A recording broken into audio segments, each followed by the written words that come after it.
fuja do erro, seja mais assertivo. No ano de revisão é importante nós revermos algumas coisas que estabeleceram nossas crenças. Nós revemos algumas coisas cujas quais nós baseamos a nossa fé e a postura cuja qual nós acreditamos que as coisas vão acontecer.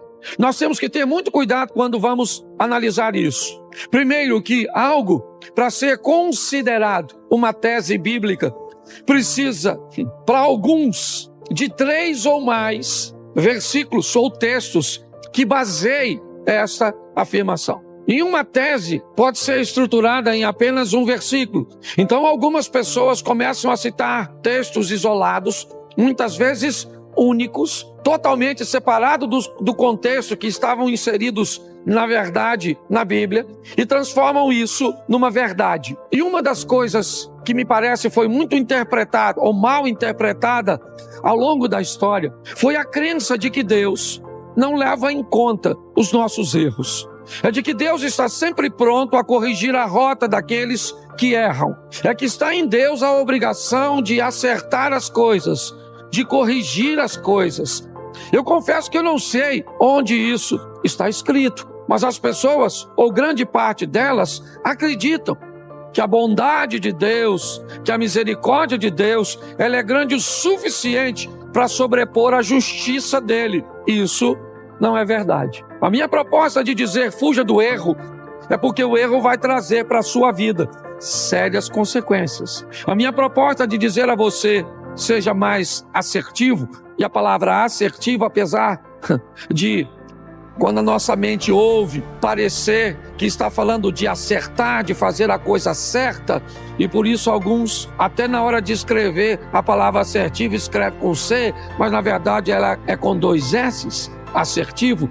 Ela tem a conotação de alguém que está seguro, que está firme, que sabe aquilo que está fazendo, que ao tomar decisões, não tomam decisões de qualquer maneira. São pessoas convictas, firmes, fortes, seguras, que fazem as coisas com objetividade. A vida costuma ser mais generosa para essas pessoas. Elas frequentam a mesma igreja, elas leem a mesma Bíblia, elas cantam os mesmos louvores, elas escutam as mesmas mensagens. Mas as pessoas assertivas, aquelas pessoas que, ao tomar decisões, principalmente em áreas fundamentais de sua vida, elas são um pouco mais morosas, elas aguardam, não são imediatistas, elas costumam retirar da vida mais prazer, mais satisfação. Mas se você não liga para isso, é um direito que você tem. Apesar da Bíblia dizer não erreis, e é isso que eu quero trabalhar com você. Por que é que a Bíblia então diz não errem? Ela não poderia dizer, olha, se você errar, não tem tanto problema assim. Não, ela diz não errem, porque de Deus não se zomba. Deus não se deixa escarnecer. O que você fizer, você vai ter que enfrentar o efeito ou a reação da sua ação. Então, se você quer ser descuidado, se você é valente, forte, poderoso, o suficiente para cometer erros, sustente a sua valentia e coragem para colher os frutos do erro que você cometeu. Não tem problema nenhum. Você quer ser irresponsável em tomar algumas decisões? Você quer ser irresponsável a estabelecer relacionamentos? Você quer ser irresponsável em tratar a sua vida profissional? Você quer ser irresponsável em cuidar da sua saúde? Não tem problema nenhum. Fique à vontade com as suas irresponsabilidades, em cometer erros. Só entenda que você vai ter que se encontrar com eles. E é por isso que o texto até começa dizendo: aquele que é instruído, aquele que é ensinado, ele deve repartir os seus recursos com aquele que o instrui. Olha bem, a proposta da palavra é dizer, se alguém vai te dar uma orientação correta, se alguém vai te dar uma ferramenta certa, ele vai fazer tão bem a você, ele vai levar sua vida, seu casamento, suas finanças, seu negócio, sua caminhada de fé para um ambiente de tanta prosperidade que você deveria dividir um pouco dessas bênçãos que você vai receber por parar de cometer erros com aquele que te ajudou a parar de cometê-los. Essa é a grande verdade. Mas, como eu disse, se você desejar continuar numa vida de erros, não tem problemas. Provavelmente, se você tiver fé e seguir a Jesus, você vai até morar no céu. O que você não vai ter é uma vida boa aqui na terra. Ah, pastor, mas a vida não é para ser boa aqui na terra. Não. Por quê? Porque você tem acesso ao versículo que diz que no mundo tereis, e é esse que você quer tomar? Vamos lá, usa mais para mim. Nós temos umzinho aqui, que justifique o sofrimento. Mas vamos lá, eu vim para que tenham vida e a tenham em vencer os pensamentos que tenho a respeito de vós, eles são de paz e não de mal, porque eu tenho proposto te dar o fim que você deseja. Quer ir para Deuteronômio? Vamos lá, os céus e a terra tomo hoje por testemunha, certo? Que eu tenho colocado diante de você bênção e maldição, certo? Escolha tu as bênçãos, para que viva tu e a tua descendência. Quando você vai pegar textos que falam de vida, de vitória, de boas escolhas, tá assim. Se nós olharmos de uma forma mais minuciosa, nós vamos ver que os erros que cometemos ao longo da nossa caminhada, eles são extremamente prejudiciais. E Naum diz uma coisa, para sustentar o que eu estou dizendo. Naum, capítulo 1, verso 3. Coloca aí, por favor. Naum, capítulo 1, verso de número 3. Isso. O Senhor é tardio em, mas grande em, e jamais inocenta um culpado. Jamais inocenta um culpado. Jamais inocenta um culpado. Ah, pastor, mas o sangue de Jesus não me inocentou? Eu era culpado? Ah, aí sim, colocou o texto certinho, certo? O sangue de Jesus foi derramado para pagar um preço, ele é o cordeiro. Então até você tenha cuidadinho um pouquinho. Eu sei que Deus filtra tudo isso. Se você vai orar, cuidado para não usar o sangue onde você deveria usar o nome, e para não usar o nome onde você deveria usar o sangue. O nome é para uma coisa, o sangue é para outra coisa, tá certo? Nós precisamos rever tudo isso. Ah, pastor, mas Deus entende tudo isso? Entende, é claro que entende. O Espírito Santo, ele corrige muitas coisas que fazemos errada, mas nós estamos num ano de revisão. Por que não entender que precisamos parar de expulsar muitas vezes um demônio usando o sangue? Na ignorância, vale, mas nós precisamos rever, é só isso. Minha exposição é só uma exposição de revisão.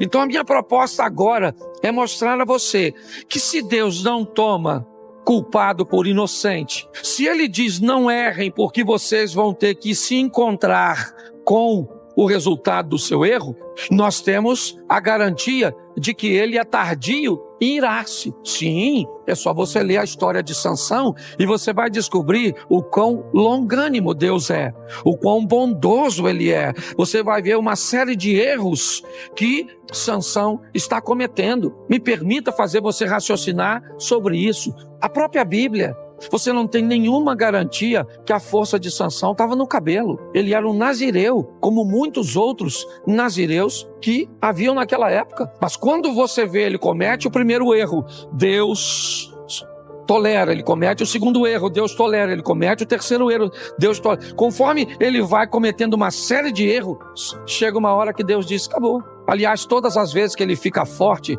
a Bíblia nunca diz que a força dele era por causa do cabelo. Sempre diz, o Espírito do Senhor se apoderou de Sansão. O Espírito do Senhor se apoderou de Sansão. O Espírito do Senhor se apoderou de Sansão. O dia que Sansão ficou fraco, o texto diz assim, o que Sansão não sabia é que o Espírito do Senhor não era mais com ele. Então é só a nossa revisão, é só nós olharmos para que a nossa caminhada esteja mais firme, esteja mais forte. Então eu vou te mostrar o erro de algumas pessoas e vamos ver no que deu.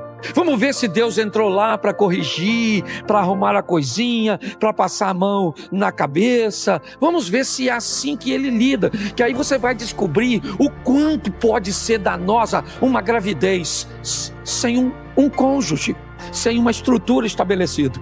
Você vai entender que Deus vai perdoar o seu pecado de ter cometido uma vida sexual fora do casamento e você engravidou. Sim, Deus vai te perdoar, você pode morar no céu, sim ou não? Isso. Mas e a responsabilidade que você agora vai ter que carregar de criar essa criança? Então os erros, eles são complexos. Então como pastor, às vezes as pessoas vêm falar comigo e eu falo, cara, gente, é muita bagunça muitas vezes. É uma série de erros que vai trazendo uma vida difícil de gente que vai morar no céu, mas vai viver um inferno aqui na terra. Então eu vou te mostrar aqui rapidinho. Primeiro é o erro de Davi. Deixa eu te mostrar o erro de Davi. Segundo o livro do profeta Samuel, capítulo 12, verso 13. Dá uma olhada nesse texto. 12, 13. Está um pouquinho diferente a minha. Qualquer coisa eu corrijo a minha tradução e vamos ver se depois a gente coloca a minha aqui. Então Davi disse a Natã: pequei contra o Senhor. E Natã respondeu: também o Senhor perdoou o seu? Isso é fantástico.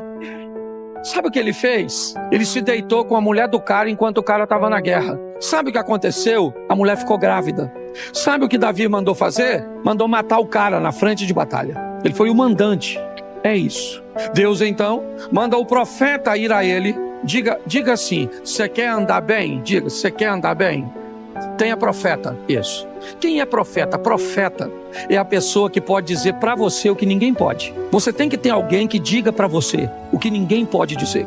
Alguém que você deu autoridade para chamar sua atenção. Sua atenção quando a roupa está inadequada. A sua atenção quando a sua postura não está correta. Você tem que ter alguém que tenha coragem, né? Ou autoridade, não vou nem dizer coragem, autoridade de dizer para você o que ninguém pode dizer. Natã era a representação. Aliás, ele é a salvação de Davi. Ele vai à casa de Davi e vai dizer a ele que ele fez isso. Você se deitou com a mulher do Urias, você mandou matar Urias e Deus viu tudo isso. O que ele disse? Pequei contra o Senhor. Aí o que Natã diz para ele? Também o Senhor perdoou o seu pecado. Você não? Ele tinha que morrer. Velho Testamento, olho por olho, dente por dente. Mandou matar, morre. Natã está dizendo para ele: Davi, você cometeu um erro grave, um pecado capital. Você infringiu um dos 10 mandamentos, o decátulo do Moisés, do próprio Deus. As leis dadas no monte, escritas nas pedras. Estava escrito na pedra, não era à toa, é porque era um registro sério. E agora Deus diz para ele, através do profeta Natã: também o Senhor perdoou o seu pecado. Você não morrerá. Deus te perdoou, Davi. Você não morre. Verso 14. Mas porque com isso você deu motivo aos inimigos do Senhor a blasfemarem? Bom, Davi, já que com a sua postura, você que é crente, anda com a Bíblia na mão, carrega meu nome, mas com esse tipo de vida que você leva, as pessoas estão falando mal de mim por sua causa. Esse assunto, Davi, veio à tona de que o meu servo Davi, um menino, filho mais novo de uma família de 8 irmãos, que não tinha nenhuma condição de ocupar o cargo que ocupa, e eu te coloquei aí, te dei as mulheres dos reis ou do rei anterior, e se isso fosse pouco para você, Davi, eu teria te dado mais. Mas agora, Davi, você cometeu um erro, mas fica tranquilo que você não morre. Mas o menino estava doente e Deus disse: mas o menino morre. Mas Davi, a espada de violência que você usou contra Urias não vai se afastar mais da sua casa. Se deitou com a mulher do Urias em secreto, um dos seus, seu filho, vai deitar com as suas mulheres. Pare e pense, dá uma olhada nisso e vê o que o erro de alguém que foi perdoado, que ele foi perdoado, ele não vai morrer, mas a vergonha, a humilhação, o problema familiar e todas as coisas que ele colhe do erro que cometeu. Então Davi deveria saber muito bem o texto que nós lemos em Gálatas. Tudo bem que ele não tinha acesso ao texto dessa forma, né? Porque está lá na frente. Não errem, porque isso vai dar problema para vocês. Vocês são meus servos, vão morar nos céus, tá tudo certinho, mas cuidado com os erros. Eles vão te trazer problemas. Não acredite que Deus vai corrigir o que você faz de errado. Não é assim. Reveja isso. Vamos te mostrar outro? Vamos lá. O erro de Moisés. Note que eu só estou falando de homem de Deus até agora. Moisés, o homem que conversava com Deus face a face. Um dos textos, para mim, mais impactantes da Bíblia. Bota para mim, por favor, Êxodo 32:32. Eu acho que é esse aí. Agora, pois, perdoa-lhe o pecado, ou, se não, peço-te que me risques do livro que escrevesse. Presta atenção no que o Moisés está conversando com Deus. no momento difícil, onde Deus está dizendo para ele: Moisés, vamos acabar com este povo, vamos acabar com essa história do Abraão, vamos começar uma história nós dois. Eu vou começar um povo através de você. Esse povo vai perecer aí no deserto, Moisés, e a gente começa de novo. E Moisés, com um amor por aquele povo, mas pensa em algo, sabe? Só o amor poderia fazer com que ele não fosse fulminado ao dizer uma coisa dessa para Deus. Olha o que ele está falando para Deus. Perdoa. Deus está dizendo: eu vou destruir o povo. Moisés diz: perdoa-lhe o pecado. Ou se não, eu peço-te que me risque. Olha o que o Moisés falou. Se não fosse com amor, com humildade, estava morto. Eu só estou te mostrando isso para você ver o nível que esse cara era. O nível que Davi foi. Mas não interessa se é Davi, não interessa se é Moisés, não interessa se é Abraão, não interessa se é Paulo, se é Pedro, não interessa quem seja. Errou, meu irmão, a casa vai cair. É isso que você tem que entender. Então, se você vai ser macho e valente o suficiente para vacilar, depois também chupa o limão. Não vem com essa fatalidade: agora também eu errei, minha vida acabou nada. Você vai colher tudo e vai começar de novo. Vai ter força para passar vergonha, humilhação. Isso, é assim que funciona. Agora, só para terminar, verso 32, para terminar esse texto. 33, o próximo, por favor. Então o Senhor disse a Moisés: quem foi que disse? Riscarei do meu livro todo aquele que pensa no troço. Pensa. O Deus falando: Moisés, vou falar uma coisa para tu. O livro é meu, eu risco. Quem? Quem eu? Quero não. Quem vacila. Então aquele Zé Ruela era para eu riscar. Você não fez nada, eu não vou riscar, certo? E agora por sua causa também não risco os caras. Não é um negócio maneiro? Pois é, seria bom se a vida dele fosse sempre assim. Mas esse Moisés, Números 20, verso 8, olha o que esse cara faz. Números 20, verso 8, o erro de Moisés. Pegue o seu bordão, ajunte todo o povo, você e Arão, seu irmão, certo? E diante do povo, falem a rocha, e ela dará a sua. Assim vocês tirarão a água e darão de beber à congregação e ao Zani. Verso 11, Moisés levantou a mão e feriu a rocha, deu uma pancadinha. Quantas vezes? 2 vezes com o seu bordão. E saíram o quê? E a congregação e os seus animais? Olhe para mim aqui, o erro de Moisés. Eu não sei nem se isso é erro, falando sério. Porque olha só, Deus falou com Moisés: Moisés, vamos fazer o seguinte, o povo está com sede, então vamos dar água para esse povo. Pega o Arão, seu irmão, vão lá, e aí você pega aquela rocha lá e fala para a rocha: rocha, sai água. E a rocha sai, as pessoas bebem, o gado bebe e está tudo certinho. Lá foi o Moisés. Dizem que ele estava nervoso, eu não estava lá, mas diz que ele estava chateado, aborrecido, sim. E eu acredito que estava, porque ele estava guiando o povo. O povo estava ruim. E ele tinha todo o direito de ficar nervoso, sim ou não? Porque você também tem. Você só não tem o direito, durante o seu nervosismo, desobedecer e desonrar o nome do Deus que você carrega. Você tem direito de ficar nervoso? Claro que tem! Você é gente! Tem hora que parece que... se o Satanás chegar na sua casa, é você que entra nele. De tão nervoso que você fica em algumas ocasiões. Você tem todo o direito, sim ou não? Claro que tem! Você é ser humano. Aqui não tem The Walking Dead. Zumbizão que não sente nada. Aqui tem hora que você tem raiva, tem vontade de matar, tem vontade de sumir, tem vontade de tudo. Então ele está nervoso, sim. Só que Deus falou: Moisés, fala. Ele foi lá e deu 2 pancadas na rocha. O que aconteceu? A água, jorrou. Sim ou não? Saiu água, sim ou não? Tá certo, sim ou não? Tá certo, sim ou não? O pessoal queria água. Tá certo, sim ou não? Só não tá para Deus. A água tá saindo, o povo tá bebendo, animalzinho tá bebendo, todo mundo feliz. Eu imagino Deus olhando. Deus tirou Moisés do grupo, levou para o privado e falou: Moisés, o que eu falei contigo? Eu imagino Moisés falando: que. E Deus falou: seja homem, não gagueja não, maluco. Fez agora.